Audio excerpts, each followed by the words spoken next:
ஸ்தோத்திரம் ஆண்டவரே. இந்த காலை வேலைக்காக கூட நாங்கள் சொல்லுகிறோம். இப்பொழுதும் ஆண்டவரே இந்த விழுப்புரம் பகுதியிலே தெய்வம் அடியை கொண்டு வருவதற்காக நான் சொல்லுகிறேன். கர்த்தாவே, இந்த நாளிலும் ஆண்டவரே நீ நல்லவர் என்பதை நாங்கள் யோசித்து பார்த்திருக்கிறோம். உமக்கு நன்றி செலுத்துகிறோம் ஆண்டவரே. இந்த நாளிலும் விசேஷமாக உமக்கு நன்றி செலுத்துகிறோம். மற்றும் ஆண்டவரே இந்த விழுப்புரம் பகுதியில் ஆண்டவரே கர்த்தாவே சர்ச்சப்பாருடைய பாஸ்டர் ரெவரண்ட் மணிகண்டன் ஐயாவுக்காக நான் நன்றி செலுத்துகிறேன். உடனிருந்து இந்த சபையை வல்லமையாக நடத்தி வருகிற பாஸ்டர் அம்மாவுக்காக நான் நன்றி செலுத்துகிறேன். மற்றும் ஆண்டவரே கர்த்தாவே வந்திருக்கிற சபை மக்களை நான் ஆசீர்வதிக்கிறேன். இயேசுவின் நாமத்தினாலே அவர்கள் ஆசீர்வதித்து வரவேற்கிறேன். இப்பொழுது கர்த்தாவே நீர் ஆண்டவரை எல்லோரும் இடைப்படபடியாக இந்த காலத்தில் கொடுத்து சொல்லிக்கிறேன். ஆண்டவரை தகப்பனே, இந்த நாளிலும் ஆண்டவரை நான் தியானிக்கிற இந்த வார்த்தைகள் ஆண்டவரை வானமும் பூமியும் ஒழித்து போகும். உடைய வார்த்தைகள் ஒரு நாளும் ஒழித்து போகாத ஆண்டவரை இரவும் பகலும் அவருடைய வேதத்தில் பிரியமாக இருக்கிற மனுஷன் வாக்கியவான் என்று சொல்லப்பட்டிருக்கிறதா. உங்களுடைய வார்த்தைகளை தியானிக்கும் பொழுது ஆண்டவரே என்னுடைய உள்ளத்திலே ஆண்டவரை கர்த்தாவே நீர் கொடுத்து விட்டு எதிர்படியாக உடைய கருத்தில் ஒப்பு கொடுத்து செபிக்கிறோம். ஆண்டவரை கர்த்தாவே இந்த நாளில் வந்திருக்கிற பிள்ளைகளை கர்த்தரை ஆசீர்வதிக்கும்படியாக செபிக்கிறோம். ஆண்டவரை உங்களுடைய வார்த்தைகளை ஆண்டவரை அவர்கள் புரிந்து கொள்ளணும். இந்த வார்த்தைகள் என்ன சொல்கிறது என்பதை அவர்கள் அறிந்து கொள்ளணும். அதற்கேற்ற மனக்கண்களை அவர்கள் திறக்கும்படியாக உடைய கருத்தில் ஒப்பு கொடுத்து செபிக்கிறேன். ஒவ்வொருவரையும் ஆண்டவரை பெயரை ஆசீர்வதிக்க வழிநடத்துங்க. இயேசுவின் மூலம் ஜெபிக்கிறோம் எங்களுக்கு நல்ல பிதாவே. ஆமென். இந்த நாளிலும் பிரியமானவர்களே, அநேகர் உபதேசிக்கிறார்கள். இந்த உலகத்தில் உபதேசம் என்பது அநேகர் இடத்தில் உபதேசிக்கப்படுகிறது. உபதேசம் என்று சொல்லும் பொழுது ஒவ்வொரு விதத்திலும் ஒவ்வொரு மதத்திலும் உபதேசிக்கிறார்கள். அப்படி உபதேசம் செய்யும் பொழுது அந்த உபதேசத்திலே என்ன சொல்லப்படுகிறது என்பதை குறித்து எல்லோரும் கவனிக்கிறார்கள். நீங்கள் இந்த யூடியூப்ல எல்லாம் பார்த்தீங்கன்னு சொன்னால் சுவிசிவம் என்பவர் குறித்து கூட அவர் மக்களுக்கு அவர் என்ன உபதேசிக்கிறார். அப்பொழுது இந்த உபதேசம் என்பது எப்படிப்பட்டதாக இருக்க வேண்டும் என்பதற்காக நாம் இந்த நாளிலே தியானிக்க இருக்கிறோம். அதாவது சொல்லுவாங்க, ஏற்ற சமயத்திலே சொல்லுகிற வார்த்தை வெள்ளித்தட்டிலே வைத்த பொற்படங்களுக்கு சமம் என்று சொல்லப்படுகிறது. பிரியமானவர்களே, அந்த வார்த்தை அவ்வளவு வல்லமை உள்ளது. ஒரு சில நேரங்களிலே பார்த்தீங்கன்னு சொன்னீங்கன்னா, இந்த அடிக்ட் அந்த சூசைட் பண்ணுகிறவர்களுக்கு பார்த்தீங்கன்னு சொன்னால் கடைசி நேரத்தில் யாராவது ஒருவர் ஒரு வார்த்தை சொன்னால் போதும், அவர்களுடைய மனம் மாறிவிடும். அப்படி இந்த சூழ்நிலைகளிலே நாம் மற்றவர்களுக்கு உபதேசிக்கிறதை குறித்து நாம் பார்க்க இருக்கிறோம். அப்போ அந்த அவர்கள் பேசும்போது பார்த்தீங்கன்னு சொன்னால் அநேக உற்சாகமாக கேட்பார்கள். ஏனென்று சொன்னால் அவருடைய வார்த்தையிலே அவருடைய பேச்சிலே ஒரு என்ன இருக்கிறது, ஒரு எஃபெக்ட் இருக்கிறது. அந்த அவர் பேசுகிற வார்த்தையை கேட்கும் பொழுது அந்த மக்கள் என்ன நினைக்கிறார்கள், அவர்கள் உள்ளத்திற்கு ஒரு சந்தோஷத்தை உண்டாக்குகிறது, அவர்கள் உள்ளத்திலே ஒரு கவலையை மாற்றுகிறது. அப்படி அவர்கள் அந்த உபதேசத்தை கேட்கும் பொழுது அவருடைய உள்ளம் அப்படிப்பட்டதாய் மாறுகிறது. பிரியமானவர்களே, இந்த நாளைக்கு சற்று நாம் சிந்தித்து பார்க்க வேண்டும். நாம் செய்கிற உபதேசம் எப்படிப்பட்ட உபதேசம், நாம் கேட்கிற உபதேசம் எப்படிப்பட்ட உபதேசம் என்று சொல்லி இந்த நாளிலே நாம் தியானிக்க இருக்கிறோம். நேரம் இல்லாத காரணத்தினாலே நாம் வேகமாக போகிறேன். என்று சொன்னால் கடந்த நாட்களிலே கூட நான் ரொம்ப அதிகமான தூரம் டிராவல் பண்ணுறதுனால என்னுடைய சரீரம் பலவீனமாக இருக்கிறது. ஆனாலும் என்னை பலப்படுத்துகிற கிறிஸ்துவினாலே எல்லாவற்றையும் செய்ய எனக்கு பலனுண்டு. பவுல் சொல்வது போல என் பலவீனத்திலே அவருடைய பலன் பூரணமாக கர்த்தர் நம்மை வழி நடத்துவாராக. இங்கே பார்த்தீங்கன்னு சொல்லக்கூடியவர்களே, நாம் எல்லாம் அழைக்கப்பட்டிருக்கிறோம். நாம் எல்லாம் அழைக்கப்பட்டிருக்கிறோம். நாம் எங்கேயோ இருந்தோம், எப்படியோ இருந்தோம், எப்படிப்பட்ட வாழ்க்கையிலே நம்ம வாழ்ந்து கொண்டு இருந்தோம். இந்த நாளிலும் பிரியமானவர்களே, நாம் அழைக்கப்பட்டதனால நீங்கள் வந்துவிட்டோம். எல்லோரும் சாதாரணமாக எல்லோரும் உள்ளே வர முடியாது. அதற்கு காரணம் என்னவென்று சொல்லி பார்த்தீங்கன்னு சொன்னால், அந்த அழைப்பு இருக்கும் பொழுதுதான் தேவன் நம்மளை இந்த ஆலயத்திற்குள்ளே கொண்டு வர முடியும். அப்படி அழைக்கப்பட்டிருக்கிற நாம் தெரிந்து கொள்ள வேண்டும், என்ன உபதேசத்தை நாம் பெற்றுக்கொள்ள வேண்டும் என்பதை குறித்து நாம் அறிந்து கொள்ள வேண்டும். இதை அறியாத மக்கள் அநேகர் இந்த உலகத்திலே உண்டு. பிரிய பிரியமானவர்களே, இயேசு கிறிஸ்து இந்த உலகத்தில் வந்ததின் நோக்கம் என்ன? இந்த உலக மக்கள் அனைவருக்காகவும் வந்தார். இந்த உலகத்தில் இருக்கிற ஒவ்வொரு மக்களுக்காகவும் அவர் வந்தார். இந்த உலகத்தில் இருக்கிற ஒவ்வொரு மக்களுக்காகவும் அளிக்கப்பட்டார். அதனாலதான் அந்த காலத்திலே பார்த்தீங்கன்னு சொன்னா அவருடைய உபதேசத்தை யாரும் ஏற்றுக்கொள்ளவில்லை. அவர்கள் என்ன நினைத்தார்கள்? இவர் என்ன ஒரு புது உபதேசத்தை பேசுகிறார்கள் சொல்லி நினைத்துக் கொண்டிருந்தார்கள். ஆனால் அவருடைய உபதேசம் எப்படிப்பட்ட உபதேசம்? சமாதானத்துக்குரியதான உபதேசம். இன்றைய தினத்தில் நீங்க பார்த்தீங்கன்னு சொன்னா சற்று சிந்தித்து பாருங்க. நாம ஆதாம் ஏவாள் இந்த 2 பேர் மூலமாக தான் இந்த உலகம் படைக்கப்பட்டது. அப்படி பார்த்தீங்கன்னு சொன்னா எல்லாருமே சகோதரர்கள். எந்த மதத்தை சேர்ந்தவர்களாக இருந்தாலும் சரி, எந்த இனத்தை சேர்ந்தவர்களாக இருந்தாலும் சரி, எல்லோரும் நமக்கு சகோதர சகோதரிகள் தான். அதை தான் ஆண்டவர் இங்கு வலியுறுத்தினார். எல்லோருக்கும் சமாதானத்தை கொண்டு வருகிற ஆக்கினை அவர் மேல் வந்தது. இந்த நாடுகள் பிரியமானவர்களே, அந்த சமாதானத்தை கூறி சுவிசேஷத்தை நற்காரியங்களை அறிவிக்கிற பாதங்கள் மலைகள் எவ்வளவு அழகாக இருக்கிறது சொல்லப்பட்டிருக்கிறது பிரியமானவர்களே. இப்பொழுதும் இந்த நாளிலும் நாம் அதை குறித்து பார்க்க இருக்கிறோம். 3 காரியங்கள் கொடுக்கப்பட்ட நேரத்துக்குள்ளே நான் முடித்து யாரும் கடந்து செல்ல வேண்டும். முக்கியமான இடத்துக்கு போக வேண்டி இருப்பதனால் நான் சீக்கிரம் முடிக்கலாம் என்று நினைக்கிறேன். இப்பொழுதும் பிரியமானவர்களே, நாம் இந்த உபதேசம் அழைக்கப்பட்டால் பார்த்தீங்கன்னு சொன்னா பிரியமானவர்கள், முதலாவது பாருங்க, இந்த 1 கொரிந்தியர் 1வது அதிகாரம் 9வது வசனத்தை நான் வாசிக்கிறேன். தம்முடைய குமாரனும் நம்முடைய கர்த்தருமாய் இருக்கிற இயேசு கிறிஸ்துவோட ஐக்கியமாய் இருப்பதற்கு உங்களை அழைத்த தேவன் உண்மை உள்ளவர். இன்றைக்கு நீங்க ஆலயத்திற்கு வந்திருக்கலாம் பிரியமானவர்களே. இன்றைக்கு உங்களை அழைத்த தேவன் எப்படிப்பட்டவர்? பிள்ளைகளே, எப்படிப்பட்டவர்? உண்மை உள்ளவர். இந்த உண்மை உள்ளவர் நம்மளை அழைத்ததுனால நம்ம எப்படி நடக்க போகிறான்னு பார்த்தீங்கன்னு சொன்னா ரோமர் 8வது அதிகாரம் 30வது வசனத்தை வாசிப்போம். ரோமர் 8:30.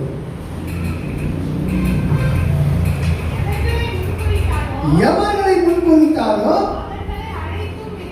அவர்களை அழைத்தும் இருக்கிறார். எவர்களை அழைத்தாரோ அவர்களை நீதிமான்களாக்கியும் இருக்கிறார். எவர்களை நீதிமான்களாக்கினாரோ மகிமைப்படுத்தி இருக்கிறார். பிரியமானவர்களே, இந்த நாளிலே நாம் சாதாரணமாக அழைக்கப்படவில்லை. ஆண்டவராகிய இயேசு கிறிஸ்துவுக்குள்ளாக நாம் அழைக்கப்பட்டிருக்கிறோம். பிரியமானவர்களே, அந்த ஆண்டவராகிய இயேசு கிறிஸ்து அழைத்த ஒவ்வொருவரையும் ஆசீர்வதிக்க வல்லமை உள்ளவராக இருக்கிறார். அவர் அதற்காகத்தான் சிலுவையிலே மரித்தார். அவர் அதற்காகத்தான் சிலுவையிலே ரத்தம் சிந்தினார். அவர் அதற்காகத்தான் இந்த உலகத்தில் உயிர் தெழுந்து சதாகாலம் நம்மளோடு கூட இருந்து கொண்டிருக்கிறார். இன்றைக்கு எப்படிப்பட்ட வியாதியாக இருந்தாலும் நிச்சயமாக நான் சொல்லுகிறேன் பிரியமானவர்களே, மருத்துவர்களை விட பரம மருத்துவராக இருக்கிற ஆண்டவராகிய இயேசு கிறிஸ்துவை ஒருத்தர் நோக்கி பார்த்தார் என்று சொன்னால் பிரியமானவர்களே, நிச்சயமாகவே எப்படிப்பட்ட வியாதியும் அவர் சுகப்படுத்துகிற தேவனாக இருக்கிறார் பிரியமானவர்களே. அதுதான் அந்த சிலுவை. இன்றைக்கு நீங்க பார்த்தீங்கன்னு சொன்னா சிலுவையை குறித்த உபதேசம். இன்றைக்கு அநேகருடைய உபதேசங்களை கேட்கிறார்கள், அநேகருடைய உபதேசங்களை அவர்கள் கவனிக்கிறார்கள். அந்த உபதேசங்கள் எல்லாம் அந்த நேரத்திலே அவர்கள் உள்ளத்தை மகிழ்விக்கிறதே தவிர அதை நித்தியமாய் கொண்டு போகிற உபதேசமே அல்ல. ஆனால் இந்த சிலுவை குறித்த உபதேசம் நம்மை இந்த உலகத்திலே இருக்கும்போது மாத்திரமல்ல, இந்த உலகத்தை விட்டு கடந்து செல்வதும் பிரியமானவர்களே நம்மை நித்தியமாய் நடத்துகிற உபதேசம். இந்த உபதேசத்தை போல இந்த உலகத்துல வேறு ஒரு உபதேசமே கிடையவே கிடையாது. எல்லோரும் உபதேசிப்பார்கள். அந்த நேரத்திற்கு, அந்த கொஞ்ச நேரத்திற்கு, அந்த கொஞ்ச நேரம் சமாதானத்திற்கு, அந்த கொஞ்ச நேரம் சந்தோஷத்திற்கு, சினிமா தியேட்டர்ல போனாலும் சரி, எங்க போனாலும் சரி, அந்த உபதேசம் கொஞ்ச நேரம் மாத்திரம் பிரியமானது. ஆனால் இந்த சிலுவையை குறித்த உபதேசம் என்றைக்கும் இருக்கிற உபதேசம். அதை பாருங்க, 1 கொரிந்தியர் 1ஆம் அதிகாரம் 18வது வசனத்தை நான் வாசிக்கிறேன். சிலுவை பற்றிய உபதேசம் கெட்டுப்போகிறவர்களுக்கு பைத்தியமாய் இருக்கிறது. ரட்சிக்கப்படுகிற நமக்கோ அது தேவ பலனாய் இருக்கிறது. இன்றைக்கு 3 காரியங்களை நாம் பார்க்க இருக்கின்றோம். முதலாவது காரியம் சிலுவை பற்றிய உபதேசம். 2வது காரியம் நாம் சிலுவை குறித்த மேன்மை பாராட்டுகிறோம். 3வது காரியம், ஞானிகளை வெட்கப்படுத்தும்படி ஆண்டவர் பைத்தியங்களை தெரிந்து கொண்டார். ஹல்லேலூயா. இந்த நாளில் பார்த்தீங்கன்னு சொன்னா பிரியமானவர்களே, இந்த சிலுவை பற்றி உபதேசம். இந்த சிலுவையில என்னென்ன இருக்கிறது? இந்த சிலுவையில நம்முடைய பாவங்களை ஆண்டவர் சுமந்தார். இந்த சிலுவையில அந்த ஆதாம் இழந்த அந்த ஆசீர்வாதத்தை வைத்திருக்கிறார்கள். இந்த சிலுவையிலே அவர் எல்லாவற்றையும் சுமந்து தீர்த்து விட்டார்கள். இந்த உலகம் முழுவதும் ரட்சிக்கப்படுவதற்கு அந்த ஆண்டவராகிய இயேசு கிறிஸ்து நமக்காக சிலுவையில் அறையப்பட்டார். அவருடைய தழும்புகளால் குணமானது என்று சொல்லப்பட்டிருக்கிறது. இந்த நாளிலும் அப்படிப்பட்ட ஒருவரை தான் இங்கே பவுல் உபதேசிக்கிறார். இந்த உபதேசம் சாதாரணமான உபதேசம் அல்ல. இந்த உலகத்தில் சொல்லப்படுகிற உபதேசம் போல அல்ல. இந்த உபதேசம் ஆண்டவராகிய இயேசு கிறிஸ்துவின் உபதேசம், சிலுவையில் அறையப்பட்ட உபதேசம் உலகத்திலே ஒவ்வொருவரையும் மீட்டெடுக்கிறதா இருக்கக்கூடிய பாவத்திலும் ஊழையான சேற்றிலும் கிடந்தவர்களை தூக்கி எடுக்கிறது இந்த சிலுவை. இந்த சிலுவையின் பாடுகள் மூலமாக இந்த உலகம் ரட்சிக்கப்பட்டது. இந்த சிலுவை மாத்திரம் இல்லை என்று சொன்னால் இந்த உலகமே ரட்சிக்கப்பட்டிருக்கார்கள். ஆகையினால்தான் இந்த சிலுவையின் உபதேசம் எப்படிப்பட்ட உபதேசம் என்று சொன்னால், இது இந்த உலகத்தின் பாவங்களை சுமந்து தீர்க்கிற தேவ ஆட்டுக்குட்டி. இந்த சிலுவைக்கு ஒரு அர்த்தத்தை கொடுத்தவர் ஆண்டவராகிய இயேசு கிறிஸ்து. இந்த சிலுவையை குறித்து இந்த உலகம் பேசிக் கொண்டிருக்கிறது. இந்த சிலுவையை தொங்கிக் கொண்டிருக்கிறவரால் தான், இந்த சிலுவையை சுமந்ததனால் தான் இந்த சிலுவைக்கு பெருமை வந்தது. சற்று நாம் சிந்தித்து பார்க்க வேண்டும். இன்றைக்கு அந்த சிலுவையின் உபதேசம் எப்படி இருக்கிறது? கெட்டு போகிறவர்கள் எப்படி இருக்கலாம்? பைத்தியமாய் இருக்கிறார். அதாவது கெட்டு போறவங்க சொல்லி பார்த்தீங்கன்னு சொன்னா, இந்த இயேசு கிறிஸ்துவை குறித்து மக்களுக்கு சொல்லும் பொழுது, தம்பி குடிக்காதப்பா, தம்பி உன்னுடைய வாழ்க்கையை நல்ல மாதிரி மாற்றிக்கொள்ளுவேன், உன் குடும்பத்திலே இப்படிப்பட்ட ஒரு சூழ்நிலையை நீ நல்லபடியாக வாழ வேண்டும், அல்லது நீ இப்படிப்பட்ட ஒரு வாழ்க்கை வாழ வேண்டும் என்று சொல்லி மற்றவர்களுக்கு இந்த ஆண்டவராகிய இயேசு கிறிஸ்துவை ஏற்றுக்கொள், அவர்கள் பாவங்களை நீக்கி உன் குடும்பத்திலே எல்லாவற்றையும் சரி செய்கிற தேவனாய் இருக்கிறார் என்று சொல்லி சொல்லும் பொழுது, இவர் உனக்காக அடிக்கப்பட்டார்ப்பா, இவர் உனக்காக சிலுவை சுமந்தார்ப்பா, இவர் உனக்காக ரத்தம் சிந்தினார்ப்பா என்று சொல்லும் பொழுது அவர்கள் நினைக்கிறார்கள் இவர்கள் பைத்தியக்காரர்கள். என்றைக்கோ ஒருவரை சிலுவையில் அறைந்ததை வைத்து பேசிக் கொண்டிருக்கிறார்கள். இவர்கள் பைத்தியக்காரர்கள் என்று நினைக்கிறார்கள் பிரியமானவர்களே. ஆனால் அதை பெற்றுக்கொள்கிறவர்களுக்கு என்னவாக இருக்கிறது? அதை ரட்சிக்கப்படுகிறவருக்கு தேவ பலனாக இருக்கிறது. இன்றைக்கு பார்த்தீங்கன்னு சொன்னா பிரியமானவர்களே, நான் ரட்சிக்கப்படுகிறேன் என்று சொல்லும் பொழுது, நான் ஆண்டவராகிய இயேசு கிறிஸ்துவை ஏற்றுக்கொண்டேன் என்று சொல்லும் பொழுது நம்முடைய வாழ்க்கை எப்படிப்பட்டதாய் மாறுகிறது பிரியமானவர்களே? நம்முடைய வாழ்க்கை ஆண்டவர் எல்லாவற்றையும் சரி செய்கிறவராக இருக்கிறார் பிரியமானவர்களே. அந்த ஆண்டவருடைய வார்த்தையை ஏற்றுக்கொள்ளும் பொழுது அதற்கு பலன் கொடுக்கிறதாக இருக்கிறது. இன்றைக்கும் பிரியமானவர்களே, நம் சரீரத்தில் எத்தனையோ விதமான பலவீனங்களோடு இருக்கலாம், நம் சரீரத்தில் எத்தனையோ வித பாடுகளோடு இருக்கலாம். ஆனாலும் இந்த சிலுவையினுடைய உபதேசம் நம்மை பலப்படுத்துகிறதாக இருக்கிறது பிரியமானவர்களே. ஒரு சகோதரி, எனக்கு தெரிஞ்ச சகோதரி, உள்ளுக்குள்ளே வீட்டுக்குள்ளே அவர் தூக்கு போடுவதற்கு அந்த அந்த துணியை மாட்டிவிட்டு தூக்கு போடுகிற நேரத்திலே ஒரு சகோதரன் என்ன செய்திருக்கிறார்? ஒரு கதவின் துவாரத்தின் வழியாக அந்த ஆண்டவருடைய வார்த்தையை உள்ளே போட்டிருக்கிறார். அந்த சாக போகிற அந்த நேரத்திலே அந்த மகள் என்ன செய்தார்? அந்த டிராக்ஸ் எடுத்து படித்து பார்த்தார். அதில் என்ன எழுதப்பட்டிருக்கிறது? சந்தோஷம் உண்டா என்று சொல்லி கேட்கப்பட்டிருக்கிறது. பிரியமானவர்களே, இந்த சிலுவையிலே அறையப்பட்ட அந்த இயேசு கிறிஸ்து கேட்கிற வார்த்தை, உனக்கு சந்தோஷம் உண்டா என்று இன்னைக்கு பிரியமானவர்களே, அந்த சூழ்நிலையிலே அந்த சகோதரி அதை எடுத்து வாசித்தார். அந்த நேரத்திலே அந்த மக்களுடைய மனம் மாறியது, அவளுடைய சூசைட் எண்ணம் மாறியது. அவள் இன்றைக்கு ஒரு பெரிய போதகருக்கு மனைவியாக இருந்து கொண்டிருக்கிறார். அல்லேலூயா. சற்று சிந்தித்து பார்க்க வேண்டும் பிரியமானவர்களே. சிலுவையின் உபதேசம் அது மற்றவர்களுக்கு எப்படியா இருக்கிறது? பைத்தியமாய் தோன்றுகிறது. ஆனால் ரட்சிக்கப்படுகிற நமக்கோ அது தேவ பலனாக. அந்த மகள் அந்த வார்த்தையை படித்த மாத்திரத்திலே அவளுடைய எண்ணம் மாறியது. இன்றைக்கு இந்த உபதேசம் ஒருவரை மாற்றுகிற உபதேசம். இந்த உபதேசம் ஒருவருக்கு உதவி செய்கிற உபதேசம். இந்த உபதேசம் நித்தியமாய் நம்மை நடத்த போகிற உபதேசம். இந்த உபதேசத்தை ஒருவரும் கேட்பதற்கு தயாராக இல்லை. ஆனால் அதை கேட்டுக் கொள்ளும் பொழுது அவருடைய வாழ்க்கையிலே, அவருடைய உள்ளத்திலே அது ஒரு தேவதனாய் இருக்கிறது. பிரியமானவர்களே, இன்னைக்கு பைத்தியக்காரர்கள் அல்ல, எல்லோரிடத்திலும் ஆண்டவராகிய இயேசு கிறிஸ்து சொல்லிக் கொண்டிருக்கிறவர்கள் பைத்தியக்காரர்கள் அல்ல.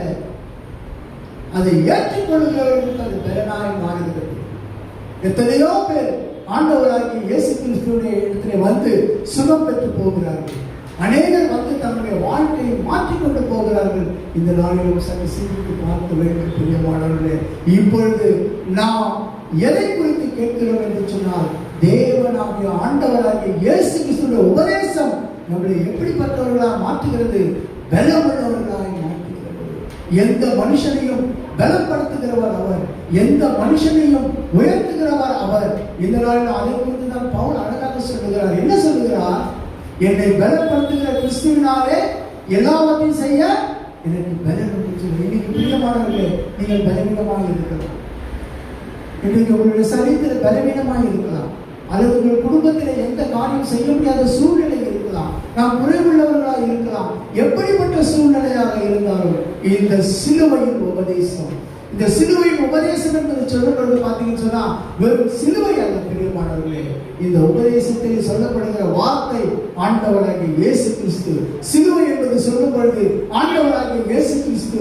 இந்த இயேசு கிறிஸ்து ஒருவன் பெற்றுக்கொள்வான் என்று சொன்னார், இந்த இயேசு கிறிஸ்து ஒருவன் உள்ளத்தில் ஏற்றுக்கொள்வான் என்று சொன்னார், அவர் உள்ளத்திற்குள்ளே எப்படிப்பட்ட சூழ்நிலையாக இருந்தாலும் அதை மாற்றக்கூடிய வல்லமை அவருக்கு உண்டு. பிரியமானவர்களே, இரண்டாவதாக பார்த்தீங்கன்னு சொன்னா 23வது வசனத்தை நான் வாசிக்கிறேன். நாங்களோ சிலுவையில் அறையப்பட்ட கிறிஸ்துவை பிரசங்கிக்கிறோம். அவர் யூதருக்கு இடரலாயும் கிரேக்கருக்கு பைத்தியமாயும் இருக்கிறார். இந்த நாளில் பார்த்தீங்கன்னு சொன்னா பிரியமானவர்களே, என்ன சொல்லப்பட்டிருக்கு பார்த்தீங்கன்னு சொன்னா, தாவீது சொல்லுகிறார், நான் கர்த்தரை குறித்தே மேன்மை பாராட்டுகிறேன். சிலர் ரதங்களை குறித்து மேன்மை பாராட்டுகிறார்கள், குதிரைகளை குறித்து மேன்மை பாராட்டுகிறார்கள். நாங்களும் கர்த்தரை குறித்து மேன்மை பாராட்டுகிறோம். இந்த இடத்தில் சொல்லப்பட்டிருக்கிற வார்த்தை, நாம் எதை குறித்து மேன்மை பாராட்டுகிறோம்? இந்த உலக மக்கள் போல நாமும் இப்படி என்னிடத்தில் இவ்வளவு இருக்கிறது, நான் இவ்வளவு பெரிய ஆள், நான் இப்படிப்பட்ட வசதி வாய்ந்தவன், இப்படிப்பட்ட ஒரு கட்டிடத்தை கட்டியிருக்கிறேன் என்று சொல்லி மேன்மை பாராட்டுகிறோமா? அல்லது நாம் எதை குறித்து மேன்மை பாராட்டுகிறோம்? சற்று சிந்தித்து பார்க்க வேண்டும். இன்றைக்கு பிரியமானவர்களே, நம்முடைய வாழ்க்கையிலே எது முக்கியம் என்பதை குறித்து நாம் சற்று சிந்தித்து பார்க்க வேண்டும். பாருங்க, அடுத்தது பார்த்தீங்க, அடுத்த வசனம் பாருங்க. ஆகிலும் யூதரானாலும் கிரேக்கரானாலும் எவர்கள் அழைக்கப்பட்டிருக்கிறார்களோ அவர்களுக்கு கிறிஸ்து தேவ பலனும் தேவ ஞானமுமாய் இருக்கிறார். இன்றைக்கு சொல்லப்பட்டபடி பார்த்தீங்கன்னு சொன்ன பிரியமானவர்களே, அவர் நமக்கு எப்படிப்பட்டவராக இருக்கிறார்? பலனாய் இருக்கிறார், ஞானமாய் இருக்கிறார்.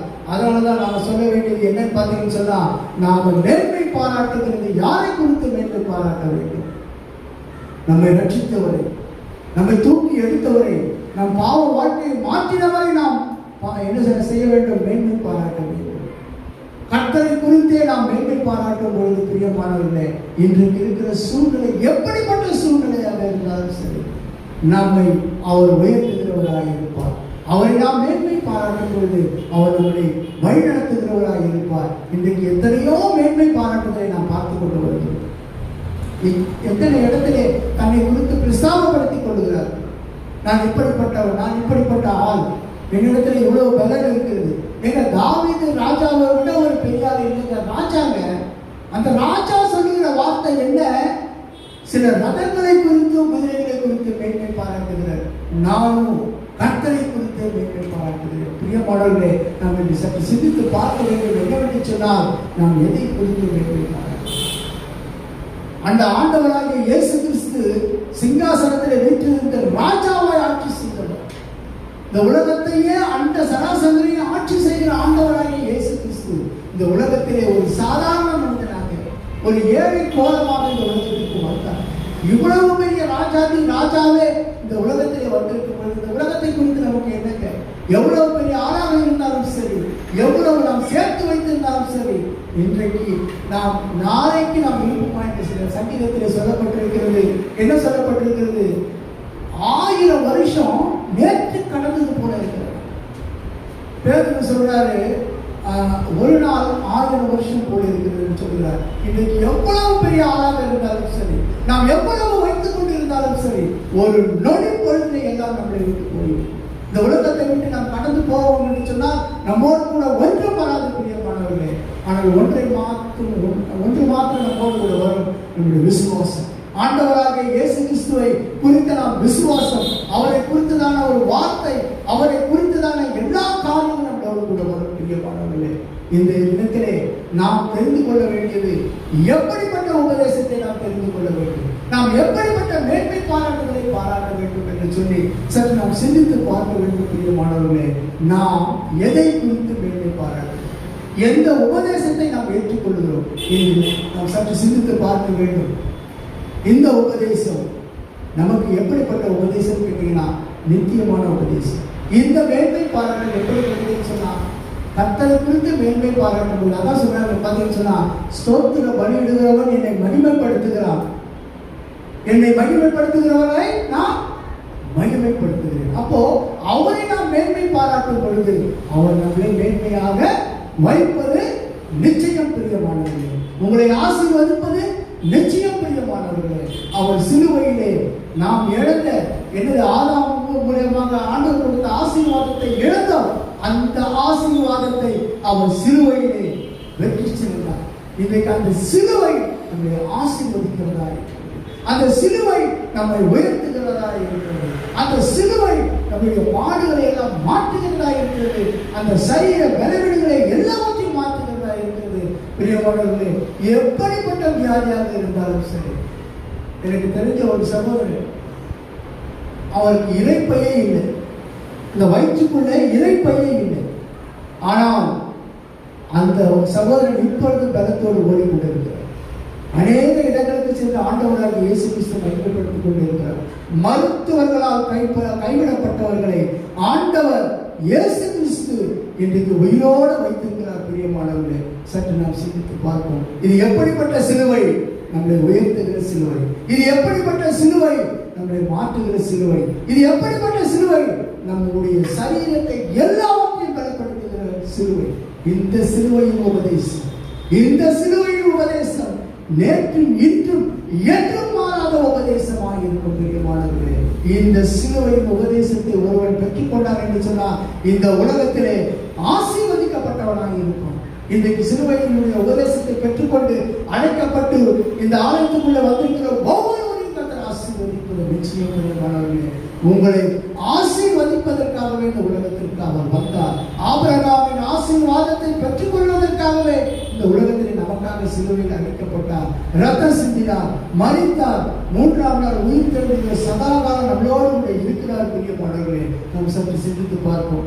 3ஆவதாக பார்த்தீங்கன்னு சொன்னா 27வது வசனம் நான் வாசிக்கிறேன். ஞானிகளை வெட்கப்படுத்தபடி தேவன் உலகத்தின் பைத்தியமானவர்களை தெரிந்து கொண்டார், பலமுள்ளவர்களை வெட்கப்படுத்தும்படி தேவன் உலகத்தில் பலவீனம் உள்ளவர்களை தெரிந்து கொண்டார். பாருங்க பிரியமானவர்களே, இன்றைக்கு பெரிய பெரிய ஞானிகள் என்று சொல்றாங்க, பெரிய பெரிய சயின்டிஸ்ட் என்று சொல்றாங்க, அவங்களை எல்லாம் வெட்கப்படுத்தும்படி ஆண்டவர் என்ன பண்ணாரு? ஞானிகளை வெட்கப்படுத்தும்படி தேவன் உலகத்தில் பைத்தியமானவர்களை தெரிந்து கொண்டார். இன்றைக்கு பார்த்தீங்கன்னு சொன்னா, நீங்க புரியலாங்க பாருங்க, அவர்களை யாரும் மதிக்க மாட்டாங்க. அவர்களை நீங்க இந்த மணி பாசி மணிலாம் விற்பாங்க, அவங்க கெஞ்சி கேட்டுக்கிட்டே வருவாங்க. என்ன பைத்தியக்கார மாதிரி இவங்க சும்மா திருப்பி திருப்பி வேண்டாம் வேண்டாம் வரான்னு சொல்றாங்க. இன்றைக்கு பிரியமானவர்களே, அந்த குறிகாலங்கள் மூலியமாக தேவனுடைய நாமம் மகிமைப்படுகிறது. பிரியமானவர்களே, அதுல குறிகாலங்கள் எத்தனை பேர் சென்னையில பார்த்தீங்கன்னு சொன்னா பாஸ்டரா இருக்காங்க, அவர்கள் தேவனுடைய வார்த்தையை உபதேசிக்கிறாங்க. அதனாலதான் இந்த உலகத்திலே ஞானிகள் என்று சொல்லுவர்களை பைத்தியமாக்குமா அப்படி ஆண்டவர் பலவீனமானவர்களை தெரிந்து கொண்டார். பிரியமானவர்களே, இன்னைக்கு நம்மளையும் ஆண்டவர் தெரிந்து கொண்டார் என்று சொன்னார். நாம் பலவீனத்தை பார்க்கிறார் ஆண்டவர். நாம் பலவீனமாய் இருந்தாலும் நம்மளை பலப்படுத்தி நம்மளை எடுத்து பயன்படுத்துகிறார். நாம் பைத்தியக்காரமாய் தெரிஞ்சாலும் நம்மளை ஆண்டவர் ஞானியாக மாற்றுகிறார். கர்த்தருக்கு பயப்படுவதே ஞானத்தின் ஆரம்பம். இந்த நாளிலும் நம் கர்த்தருக்கு பயப்படுகிற பயம் இருக்கும் பொழுது நம்மை அவரை ஞானியாக மாற்றுகிறார். பிரியமானவர்களே, அற்பமாக எண்ணப்பட்டவர்களே ஆண்டவர் இந்த உலகத்திலே ஞானியாக மாற்றி வழிநடத்தி வருகிறார். அடுத்த வசனத்தை நான் வாசிக்கிறேன் பாருங்க, 26வது வசனம். உள்ளவர்களை அவமாக்கும்படி உலகத்தில் இழிவானவர்களையும் அற்பமாய் எண்ணப்பட்டவர்களை இல்லாதவர்களையும் தேவன் தெரிந்து கொண்டார். மாம்சமான எவனும் தேவனுக்கு முன்பாக பெருமை பாராட்டுவதற்கு அப்படி செய்தார். அந்தபடி நீங்கள் அவராலே கிறிஸ்து இயேசுக்கு உட்பட்டவர்களாக இருக்கிறீர்கள். எழுதியிருக்கிறபடி மேன்மை பாராட்டுகிறவன் கர்த்தரை குறித்தே மேன்மை பாராட்டத்தக்கதாக அவரே தேவனால் நமக்கு ஞானமும் நீதியும் பரிசுத்தமும் மீட்புமானார். அல்லேலூயா. இந்த நாளில் பாருங்க பிரியமானவர்களே, எதை குறித்து மேன்மை பாராட்ட சொல்லுகிறார் பார்த்தீங்கன்னு சொன்னா, இந்த 30வது வசனத்தில் அவர் சொன்னார், அந்தப்படி நீங்கள் அவராலே கிறிஸ்து இயேசுக்கு உட்பட்டவராக இருக்கிறீர்கள். எழுதியிருக்கிறபடி மேன்மை பாராட்டுகிறவர் கர்த்தரை குறித்தே மேன்மை பாராட்டத்தக்கதாக. அவர் எப்படிப்பட்டவராக இருக்கிறாரா? அவரே தேவனால் நமக்கு ஞானமுமாய் இருக்கிறாரா, நீதியாய் இருக்கிறாரா. அதுக்கப்புறம் என்ன சொல்லப்பட்டிருக்கிறது? பரிசுத்தமும் மீட்புமாய் இருக்கிறார். பிரியமானவர்களே, இந்த நாளிலும் சற்று நாம் சிந்தித்து பார்ப்போம். அநேகம் பேசலாம், ஆனால் நமக்கு முக்கியமாக தெரிந்து கொள்ள வேண்டிய இந்த 3 காரியங்கள் என்னவென்று சொன்னால், முதலாவதாக சிலுவையின் உபதேசம், இரண்டாவதாக பார்த்தீங்கன்னு சொன்னா நாம் யாரை குறித்து மேன்மை பாராட்டுகிறோம், மூன்றாவதாக பார்த்தீங்கன்னு சொன்னா எந்த மனுஷனையும், யோவான் 9:9 சொல்லப்பட்டிருந்தபடி எந்த மனுஷனையும் பிரகாசிக்கிற ஒளியே அந்த மெய்யான ஒளி. இன்றைக்கு குறிகாரனாக இருக்கலாம், இன்றைக்கு ரோட்ல பைத்தியமாக தெரிந்து கொண்டவராக இருக்கலாம், இந்த சிலுவையின் உபதேசம் அவனை மாற்றுகிறதா இருக்கும். பிரியமானவர்களே, நாம் பார்த்த இந்த 3 காரியம் இந்த சிலுவையின் உபதேசத்திலே வருகிறது. நாம் சிலுவையின் உபதேசத்தை கேட்கும் பொழுது நிச்சயமாகவே நம்மை குறித்து நாம் மேன்மை பார மாட்டோம், நாம் செல்ஃபிஷாக இருக்க மாட்டோம். நம்மை ரட்சித்தவரை, நம்மை உயர்த்தினவரை, நம்மை தாங்கினவரை, நம்மை தூக்கி எடுத்தவரை நாம் உயர்த்துவோம். பிரியமானவர்களே, இப்பொழுதும் இந்த 3 காரியங்களை நாம் பார்ப்போம். இந்த நாளில் இதை நாம் தியானிப்போம். பாஸ்டர் ஜெபித்து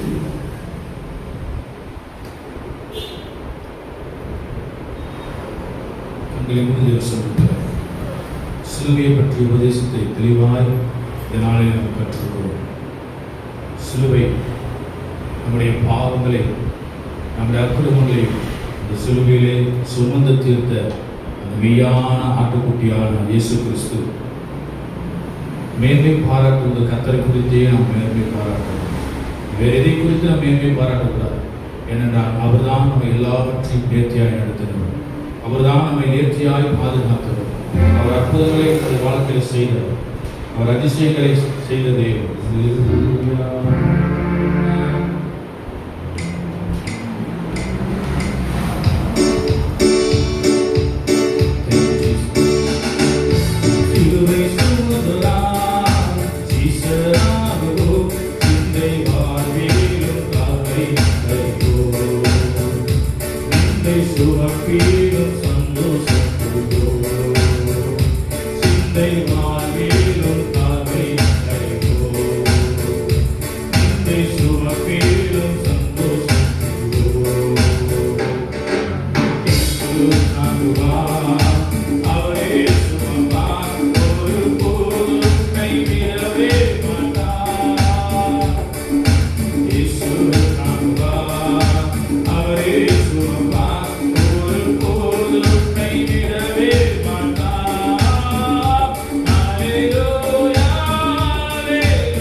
பற்றின உபதேசம் அது கெட்டு போபவர்களுக்கு வைத்தியமா இருக்கு. ஆனால் நமக்கோ, ரட்சிக்கப்படுகிற நமக்கோ அது தெய்வ பலனாக இருக்கிறது. ஆண்டவர் ஞானிகளை வெட்கப்படுத்தும்படி உலகத்திலே வைத்தியமானவர்களை தெரிந்து கொண்டார். மேன்மை பாராட்டுவது கர்த்தரை குறித்தே நாம் மேன்மை பாராட்டுவது.